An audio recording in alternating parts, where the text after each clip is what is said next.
You call all of what's going on here in Washington a political circus, but you took a different view back when you were leading the impeachment effort against Bill Clinton back in the late 90s. At that time, you said that any president, and you talked specifically about Clinton and Richard Nixon, who defied Congress when it came to subpoenas, was in danger of impeachment. Here you are back then. You're becoming the judge and jury. It is not your job to tell us what we need. It is your job to comply with the things we need to provide oversight over you. Question: why is it an impeachable offense for Clinton or Nixon back then to ignore congressional subpoenas, but it's okay for President Trump to do now? Well, there's two things here. The Mueller investigation was a special counsel appointed to find out if the president committed a crime, if he colluded with the Russians, if he obstructed justice. The president gave him 1.4 million documents to Mueller. Everybody around the president was allowed to testify.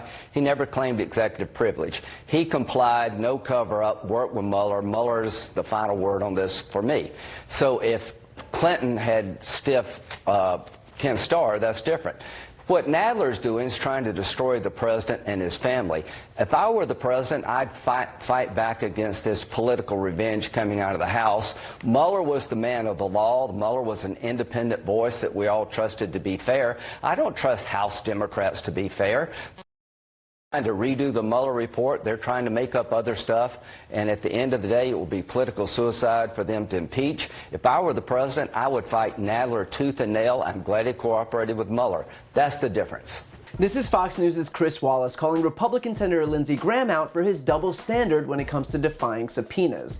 Since Democrats took the House and, for the first time since Trump became president, began doing actual oversight of this administration, the White House has responded with complete lawlessness. And they're speaking out of both sides of their mouths, because while they defend themselves with claims that this has been the most transparent administration in history, they've already tried to defy a slew of congressional subpoenas, including for White House counsel Don McGahn, Attorney General Bill Barr, Donald Trump Jr., and Trump's accounting firm. And Graham's rationale is completely flawed. He says that Mueller's word is the final word on this, and because he didn't charge Trump, that Trump's hands are clean. We can all go home now. But Mueller's word is that it is up to Congress to make the next move. Mueller writes specifically in his report that with respect to whether the president can be found to have obstructed justice, Congress has authority to prohibit a president's corrupt use of his authority, that Congress may apply the obstruction laws to the president's corrupt exercise of the powers of office. All Graham is doing is echoing the White House's talking points that because Mueller didn't charge Trump, he's totally exonerated.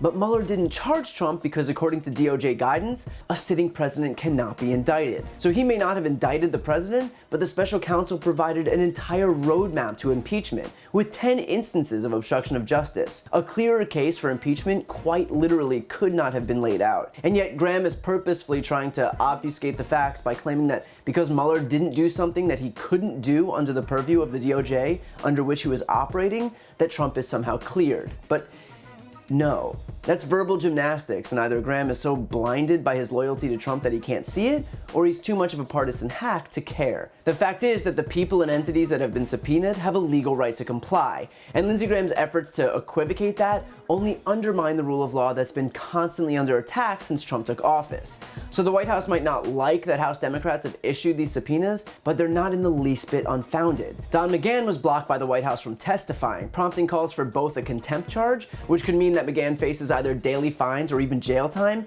and fresh obstruction charges for Trump. McGahn was a central figure in the Mueller probe, as it was frequently him that stood in the way of Trump's efforts to obstruct justice. If anyone would be able to shed more light on the 10 instances of obstruction outlined in Mueller's report, it's McGahn. Also, to be clear, just because McGahn didn't let Trump obstruct outright doesn't absolve Trump. Remember that in Nixon's articles of impeachment was the charge of endeavoring to interfere with the conduct of investigations by the DOJ, the FBI, the special prosecutor, and Congress. In other words, just because Trump didn't get away with obstructing in certain instances doesn't absolve him. Bill Barr was held in contempt of Congress after a subpoena was issued for the unredacted Mueller report and underlying evidence. Because what better way to prove that Trump is exonerated than by withholding the evidence? And honestly, Nothing is a better metaphor for this administration than the highest law enforcement official in the United States breaking the law to protect the president. Don Jr. was subpoenaed by the Republican-led Senate committee, chaired by Republican Richard Burr, which had more questions after, in light of the Mueller report, it appears he may have lied to the committee. Both about the extent of his involvement in the Trump Tower Moscow project, after he claimed to have been only peripherally aware of it, even though Michael Cohen testified that he had numerous conversations with him about it. Who were the family members that you briefed on the Trump Tower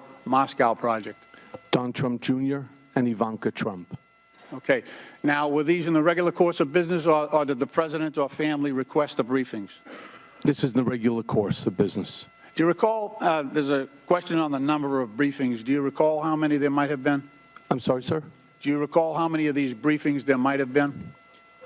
Approximately 10. Okay. In total. And that he never told his father about the Trump Tower meeting to get dirt on Hillary Clinton, whereas Cohen told investigators that Trump was in the loop on that meeting as well. And to be clear, lying to Congress is a felony. In terms of Trump's tax returns, Steve Mnuchin and the IRS commissioner ignored a subpoena despite the request being on firm legal ground. A 1924 law authorized the Ways and Means Committee chairman Richard Neal to request anyone's tax return information and says that the Secretary of the Treasury shall furnish the information requested. There are absolutely no grounds for the Secretary to refuse such a mandate. In terms of Trump's accounting records, a federal judge has just ruled that Mazars, Trump's accounting firm, must hand those records over to Congress. And another ruling only 2 days later stated that Deutsche Bank and Capital One must also give Trump's financial records to Congress in response to subpoenas. In other words, the law is clearly not on Trump's side in any of these fights. And that should be an obvious bipartisan realization, if it wasn't for Republicans like Lindsey Graham